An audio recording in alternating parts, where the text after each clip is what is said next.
Badger fans, it's Gardner Fickle back with Badgers Analytics. We're talking rush yards over expectation. I'm going to break down the model and talk a little bit how that applies to Ches and Tawi Walker and what we can expect for 2024. Right, so rush yards over expectations, or RYOE, as you may see it on Twitter X, if you follow any of these other analytics football guys, Tej Seth, CFB numbers, so there's some really good people to follow who really dive deep, but also follow me at Gardner Fickle on Twitter X, and then do some blogging over at Badger Notes as well. But kind of getting into RYOE, and this is probably hopefully what sent you here. And so this is UW's 2023 RYOE per rush. And I included Mordecai and Braylon Allen in there as well, across the EPA per rush. So really, this is kind of an efficiency metric across, or a skill-based metric for running backs. And we'll get into this deeper, but first I want to step back and say, what is RYOE, or rush yards over expectation? Really, it's just kind of it's using a regression model that looks at factors such as, what down is it? Is it first down, second down, third down, fourth down? What's the distance to the first down? What's the yard line that we're at? Are we on our own 20? Are we at, the 95, or, 5 yards to go till the end zone? What's the score differential, right? Are we down big? Are we up big in what the quarter is? So kind of taking all of those factors into account and then regressing them over the rush yards gained in each scenario, right? So in 2023, and I just kind of looked at 2023 for this model. As I kind of move forward, we'll take a step back and look at, maybe the past 5 years or the past 4 years of data. And so you look at each individual point and look at, hey, what was the down? What was the distance? What was the yard line? What was the score differential? What quarter was it? And it kind of spits out a model based on the residuals of that. And then so this RYOE is, okay, what was the actual result of that down, of that play for that running back versus what the model expects? And then we can use that to model and measure running back performance. And so that's what I've done here today. So looking at, what is my model? So first it's looking at the down. And so this is a box and whisker plot of yards gained for every rush in 2023, and then looking at how that differed by each down, right? So you can see on first and second down, pretty long-tailed, right? So all of these black diamonds outside of the whisker plot there, those are all kind of outliers, if you will, to the data set, right? And the box and the whiskers just off it in the different colors there is really that line in the middle there is the average, right? So on first down, the average is pretty small, and in the normal, right, in the meat of that distribution is pretty small in terms of yards gained. Now you'll also see that there's significant room from a kind of explosive run or explosive play on first and second down, and that gets significantly lower on third and fourth down, although the average yards gained is a little bit higher than on first and second down. So one thing to consider as part of our entire model is looking at how down, what down is it impacts. The other aspect is distance, right, or yards to the first down. And so what you can see here is that there's definitely a bit of an uptrend as you go from 0 to 20 yards of distance to the first down, and that makes sense, right? As you kind of shift down towards it being a 2nd and 5 or a 3rd and 1 or a 4th and 1, right? You should expect your average yards gained in those scenarios to be a little bit lower. And then, let's just say in a 3rd and 20, right, the defense is going to be much more apt to give up 6, 7, 8 yards on those runs because there's 20 yards to the first down. And so kind of taking down and distance, begins to formulate a little bit more complexity to our model and explains what we should expect from the running back if they're running in a 3rd and 20 situation versus if they're running in a 3rd and 1, and how much yards we should expect them to gain in that situation. The other aspect is, hey, what yard line are we on? So whether you're backed up all the way into your own goal line or you're all the way at the opponent's goal line, kind of you can see here some non-linearity in the data here, but with a significant trend, right? So the red line is the regression line for this data, but right, obviously when you get to the 93-yard line, or the 97-yard line, or the 99-yard line, right, 1 yard to go to the end zone, right, you shouldn't be expecting more than 1 yard gain there. And actually, in the model, you actually see some negative expectations in rush yards over the course. So, right, taking into account what down is it, the distance to go, and where we're at on the field, right, we continue to add significant layers to our model, and we can see in the data that our expectations, or the average yards gained across college football, differ significantly based on each of these different factors. And so we want to bring that into the model when we're developing our expectations. Another one is score differential. So you can see here that there's a significant uptrend, but again, right, we're breaking the linearity assumption of a normal regression, and so we're actually going to talk through how we handle some of these non-linearities in the data, right? So it's not as if, right, if you're down 80, you're going to expect negative yards, although that does seem to be the case, and you can think through why that might be, right? So if I'm down 60, I'm probably a very inferior opponent, probably going up a very good team and a very good defense, and so you're going to see some losses there in terms of average expectation when you're down 60. Conversely, when you're up 60, right, you're running base stuff. You've probably got your second, third string players in the 40 to 60 to 80 range, and so that talent gap gets a little bit lower, maybe on the offensive end and not so much on the defensive end, as we can see in the data there. But overall, when you kind of shrink it down into down 20 versus up 20, there's a significant uptrend and very minimal residuals in the data set there. And so in the model, right, we're probably looking in binning our expectations kind of in around that data set. And those, obviously, as you can see here, make up the bulk of the data points as well. The last one is just quarter period, as they have it stated here. You can see in the first through the fourth quarter, there's really not a big change in terms of yards gained. But when you get into period 5 or period 6, right, talking about overtimes, there is a significant detraction or less of a premium you're getting in yards gained average in overtime. And if you think through, right, if you go back to the yard line assumptions, right, in overtime, you're living in this realm right here from 80 to 100 yards.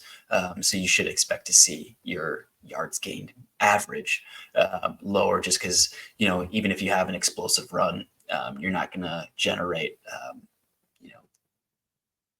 outsized returns over the expectation in the model. So again, talking about the non-linearity in the data, right? So a simple regression is kind of just looking at how each individual factor kind of impacts your expectation, and how a regression does that is really looks at kind of each individual's impact. It picks one, for lack of a better term, a number. And so it says, hey, if it's first down, you're going to add add yards to the assumption. If it's 20 yards, there's going to be a positive relationship to that, right? So if it's only 1 yard to go, it's going to have a much lower impact to the expectation within the model. Same with the yard line, right? And so you can see, especially when we talk about the non-linearity in the data, right? It's looking at, if we go back to, let's just call the yard line here, or actually that's maybe not the best one. Yeah, that is probably the best one, right? So it's a negative relationship, and you're going to see kind of in the 60 to 80 yard range. That is probably going to be discounting maybe a little bit too much, looking at just this line.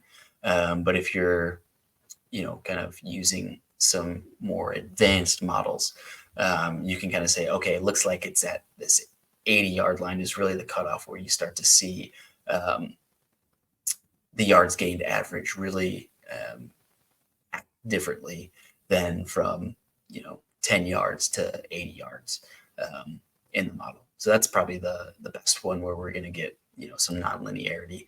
Also in the distance, kind of taking these out of account or discounting when we're 40 yards away from the first down, right? Some big swings in the average expectation there. And then score differential as well. Talking about down 40 points or up 40 points, things are going to get treated significantly differently. And so when you look at this model, right, this is kind of a decision tree regression model, right? And so each of these different boxes is a kind of delineation point within the model. And so a lot of these are, hey, what yard line is it? And so, right, are we kind of in the red zone or are we not in the red zone?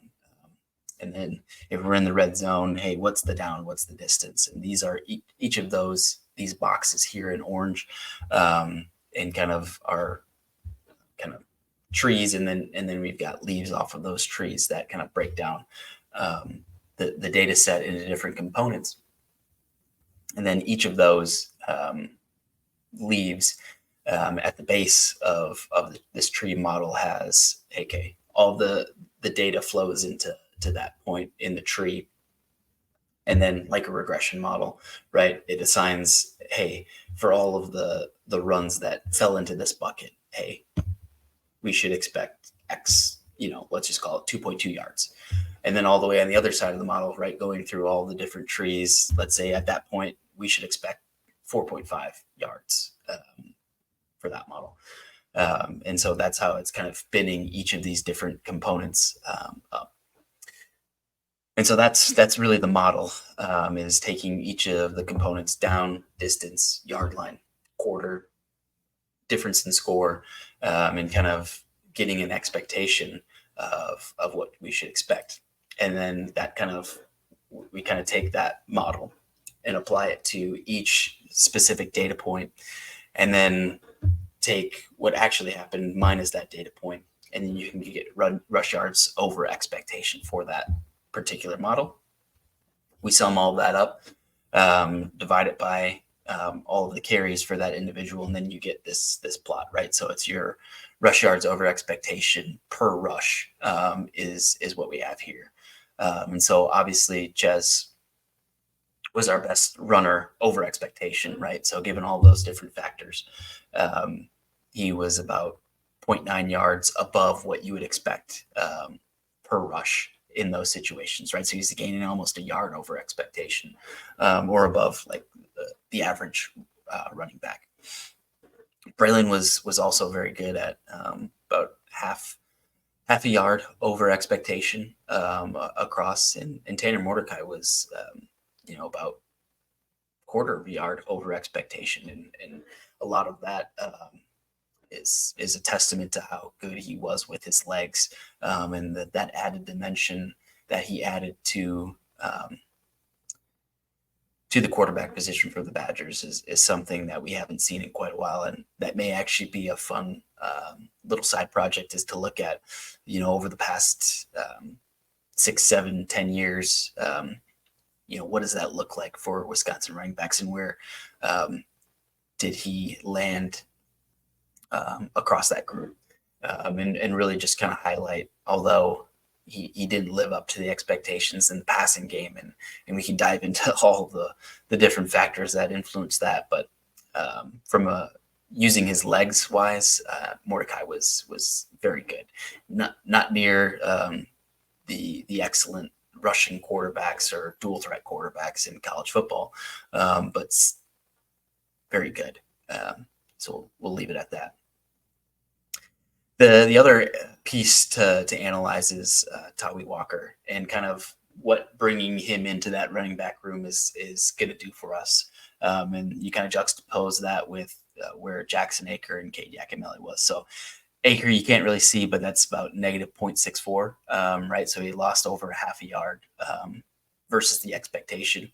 And Yakimelli was about 3/4 of a yard underneath expectation for each rush, right? And so stack that up over, 50, 60, 100 carries that we're probably going to expect from our backup running back, probably maybe even upwards of 150, right? That's, now you're talking over 100 yards on the season.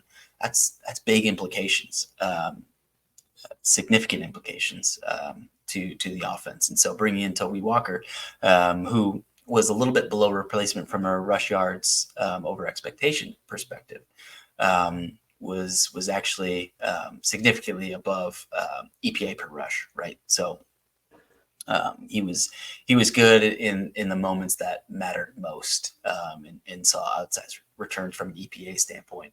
But Acker and Yakimelli were below replacement level for each of those metrics. So I want to kind of dig in to Chez's number here, because this could get a lot of people extremely excited for what he is able to bring, which I am as well, given that we weren't able to see him for a full year. But I do want to caveat this number here and pump the brakes a little bit on what we can expect from Chez. Because when you break down his RYOE by over each carry, he's getting a significant boost from his 88-yard or 89-yard run versus Buffalo. Obviously, based on kind of all of those different factors within the model, he taking that run to the house significantly overperformed from an RYOE standpoint, right? So he got 80 points of rush yards over expectation for that given point. And so that's significantly helping him out. And when you look at by game, right, so kind of take out Buffalo out of this in versus Georgia Southern versus Purdue versus Washington State, he was a full yard to, a yard and a quarter under expectation across those 3 games. And so there's significant reason to maybe question how is he going to do over the course of a full year. Now, I'll also say that, right, he was only allowed before injury to get 3 games of competition in. So how much was he able to really showcase that explosive nature that he can provide? And really, much like EPA, much like yards per attempt, right? These are averages, and obviously with run yards over expectation, we're getting pretty advanced in, the analytics behind how we're judging, much more than yards per attempt, and a little bit maybe more than EPA to analyze how he's doing. And with the advanced analytics, he was not doing very good in the 3 games post Buffalo.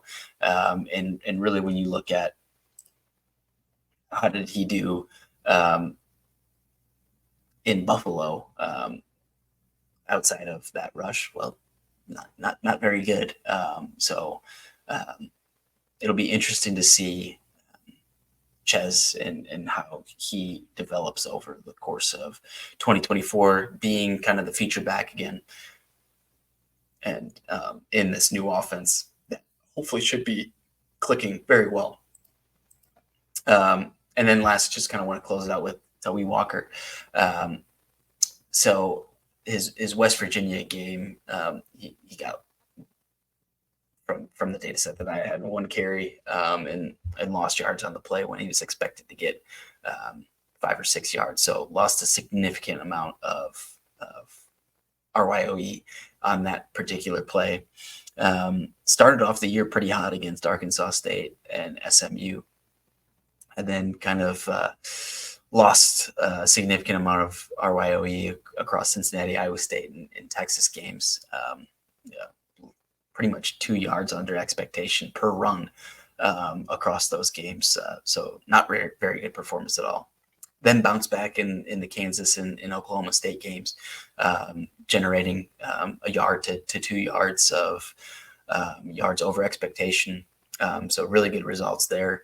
Obviously, the West Virginia game was a significant disappointment for him, but in the BYU and TCU games was pretty much at replacement level. And then in the Arizona game, saw some significant losses there as well. So a bit of a mixed bag for Tawee Walker in 2023 for Oklahoma, but definitely some full games where generating some outsized returns, and also some games where he's not getting it done at the level that we're going to need him to get it done at. So a bit of a mixed bag when you kind of peel back the onion on both of those players. But do want to call out again that even though a bit of a mixed bag with Tawee Walker, against a high level of competition, performed significantly better than what we saw from Jackson Aker and Cade Yakimelli last year. And so that's going to be a definite positive for Wisconsin, taking up, Aker and Yakimelli had, close to 100 carries combined. And so we should expect, given this data, 75 to 100 yards of increased production from Tawee Walker based on this analysis here, based on 2023 performance, right? So you got to take that next step. How does, a new system for Tawee Walker, obviously with Lincoln Riley gone at Oklahoma, and I'm not sure who Venables brought in for Oklahoma and what that system was, right? Obviously, he went through some transition in his time there at Oklahoma. So how does he adapt to the new system in Wisconsin? How does he adapt to probably getting a bit of an increased load? I would expect, versus time at Oklahoma. Can he stay healthy? Can he do all of those things that we're going to need him to do?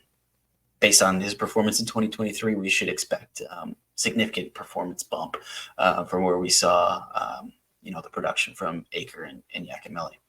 And then with Ches, right, there's, when you look at kind of the whole picture, and at the high level, looks like we should expect some big things from Ches.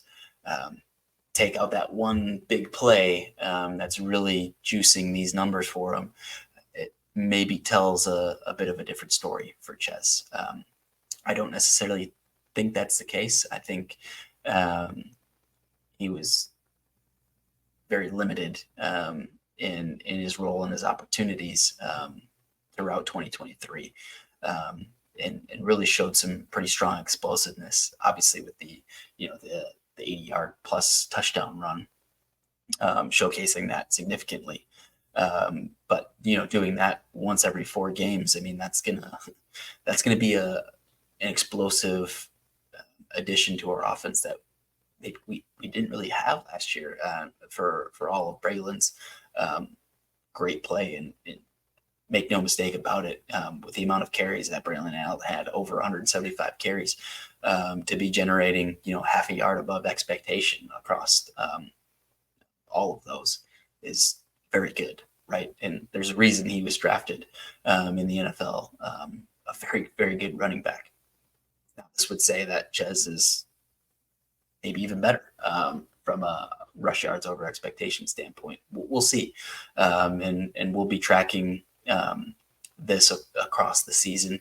There's a couple other factors that I want to kind of plug into the model. Obviously, how good is the defense, right? That's something that's not in play here, right? And if we go back to Ches, right, Braylon's kind of going against Ohio State, going against Iowa, some pretty beefy defenses and athletic defenses that can stop the run.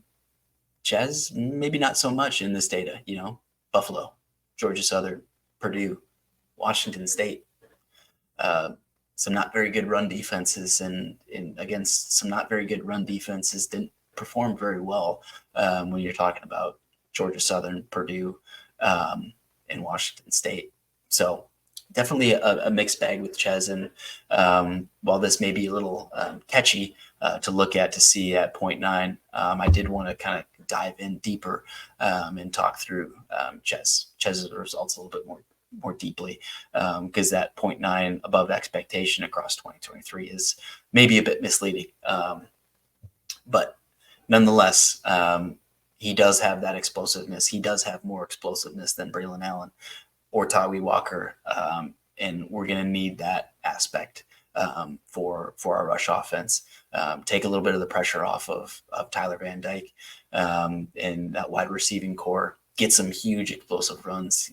Allow us to settle in, and hopefully Ches can recreate a lot of those explosive runs. I'm not sure we're going to get too many 80-yard runs, but 20, 25 yards over expectation, mix in a few of those a game, and you're going to cover up a lot of 3-yard runs when you should have got 4, or 2-yard runs when you should have got 4. Right, you're going to have some of those, and really it's the explosiveness that kind of right when you get 20 when you only expected 4. Right, that's 16 yards where you're getting 3 instead of 4 that you can kind of play with and be above replacement level. So again, the explosiveness, right, your ability to generate those high value plays above expectation is really where you see guys shine in these type of advanced analytics. But also, guys who, get half a yard over each rush. You get 4.5 each first and 10, and the model's only expecting 4. Well, you're going to be a guy like Braylon Allen. Not very explosive, but going to get you those hard yards across, 150, 200 attempts over the course of a year. So that is all I had for everybody today. Hope you enjoyed it. We're going to have a lot more content like this over the course of this season in 2024. We're going to continue to be looking at rush yards over expectation and really try to get more advanced in our analytics for Wisconsin football. So more to come on that. We're going to kind of get deeper into the model, add some factors, and hopefully that gives us a little bit more information of how our running game is doing in 2024. So appreciate, follow on Twitter at Guard Your Fickle, subscribe, like, comment. Did you like this? Did you not? We can get more into the weeds in the comments if you'd like. But yeah, go follow at Guard Your Fickle on X, Twitter, and subscribe. We're going to have a lot more content throughout the season here. So thank you.